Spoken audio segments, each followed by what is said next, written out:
എൻ്റെ പ്രിയ കൂട്ടുകാരെ, ഞാൻ വളരെ വിട്ടിട്ടാണ് ഇരിക്കുന്നത്. ഫോണിൽ നിന്നും അകന്നിട്ടാണ് ഇപ്പം ഇരിക്കുന്നത്.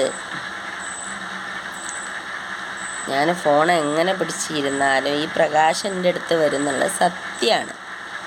എനിക്ക് ഈ ചാനലിൽ വന്നിട്ട് ഈ ഇല്ലാത്ത കഥ കാര്യം പറഞ്ഞിട്ട് എനിക്കൊന്നും കിട്ടാനില്ല.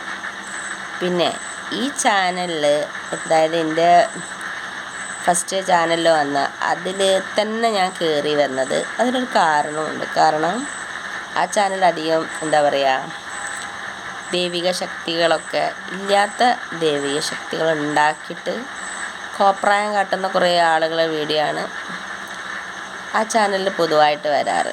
അതായത് പണം ഉണ്ടാക്കാൻ വേണ്ടി കളിക്കുന്ന കുറേ മനുഷ്യർ, കൊറോണ ദൈവം അങ്ങനെയൊക്കെ പറഞ്ഞിട്ട് കുറേ ആളുകൾ ഒരു ചാനലാണ്. അപ്പോൾ ആ ചാനലിൽ തന്നെ വരണം എനിക്ക് ആഗ്രഹം ഉണ്ടായിരുന്നു. കാരണം കൂടുതൽ ആളുകൾ കാണുന്നൊരു ചാനലാണത്. അപ്പം അതിൽ വരുമ്പോൾ അത് കോമഡിയായിട്ട് അവർ ചിത്രീകരിക്കുന്ന എനിക്ക് 100% ഉറപ്പുണ്ടായിരുന്നു. അങ്ങനെ ചിത്രീകരിച്ചാലല്ലേ കൂടുതൽ ആളുകൾ എന്നെ കാണുള്ളൂ. ഒരാൾ ചോദിച്ചു, എന്നെ അറിയുന്ന ഒരാൾ ചോദിച്ചു, ഷീനെ നിന്നെ കളിയാക്കുന്നത് നിനക്ക് മനസ്സിലായില്ലേന്ന്.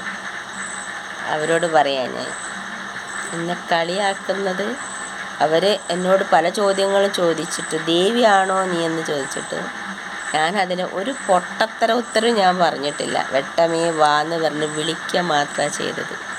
ആ ചാനലിലെ ആളുകൾ വരുമ്പോൾ ഞാൻ അവരോട് പറഞ്ഞതാ, നിങ്ങളെ പ്രസൻറ്റിൽ ഇത് വരൂല, ഞാൻ വെറുതെ ഒന്ന് ശ്രമിക്കാം.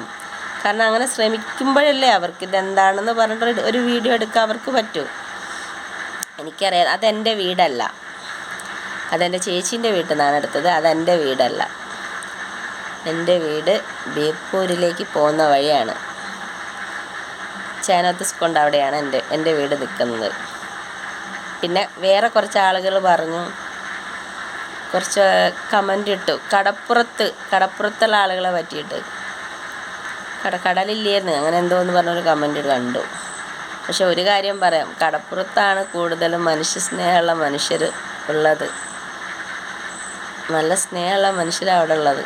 അത് മനസ്സിലാക്കണം. പാവങ്ങളുടെ ഇടയിലാണ് കൂടുതൽ സ്നേഹം ഉണ്ടാവുക.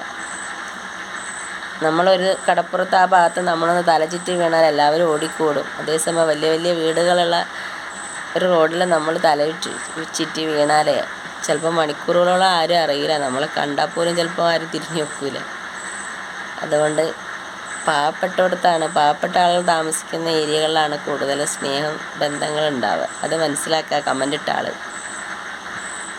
മനസ്സിലായോ? ഇപ്പോഴും എൻ്റെ മൂക്കുത്തി എന്ന പ്രകാശം വരുന്നത് നിങ്ങൾ കണ്ടില്ലേ?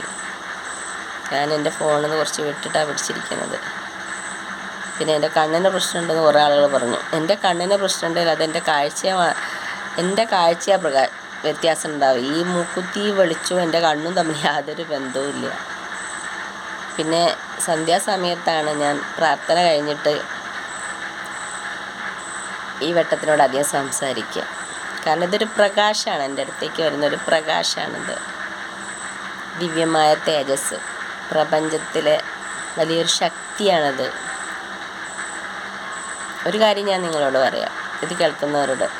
എൻ്റെ പാദം എവിടെ തൊടുന്നുവോ അവിടെ സർവ്വ ഐശ്വര്യങ്ങളും ഉണ്ടാവും. അറിയാവുന്ന കാര്യമാണ്. യാതൊരു വിധത്തിലുള്ള സമ്പത്തും ഒന്നും മോഹിക്കുന്ന ഒരാളല്ല ഞാൻ.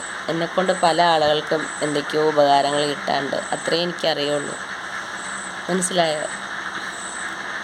ഞാനൊന്നും ആഗ്രഹിച്ചിട്ടല്ല ഞാൻ ജീവിക്കുന്നതും ഈ ചാനലിത് പറഞ്ഞതും. പക്ഷേ എന്നെക്കൊണ്ട് ഞാൻ എന്തൊക്കെയോ ചെയ്ത് തീർക്കാനുണ്ട് ഈ ഭൂമിയിൽ, അത്രയും എനിക്കറിയും. എല്ലാവർക്കും നല്ലത് വരട്ടെ. എനിക്ക് എന്താ പറയുക, എഡിറ്റിങ് അങ്ങനെയുള്ള കാര്യങ്ങളൊന്നും അറിയില്ല. എൻ്റെ ഫോൺ വന്ന് ആരെങ്കിലും പരിശോധിച്ചാൽ അവർക്ക് മനസ്സിലാവും ഞാൻ എൻ്റെ ഫോണിൽ എന്തൊക്കെ കാണുന്നു, എന്തൊക്കെ കേൾക്കുന്നു എന്ന്. ദയവ് ചെയ്ത് അതൊന്ന് മനസ്സിലാക്കി. ഈ മൂക്കുത്തി എന്ന് പറഞ്ഞാൽ ഇത് എന്താ പറയുക, ഇത് ഞാൻ വേണേൽ ഊരി കാട്ടിത്തല്ലോ ഒരു ദിവസം. ഇത് 10 രൂപയ്ക്ക് വാങ്ങുന്നൊരു മൂക്കുത്തി. അത് വെറും 10 രൂപയുള്ളത്.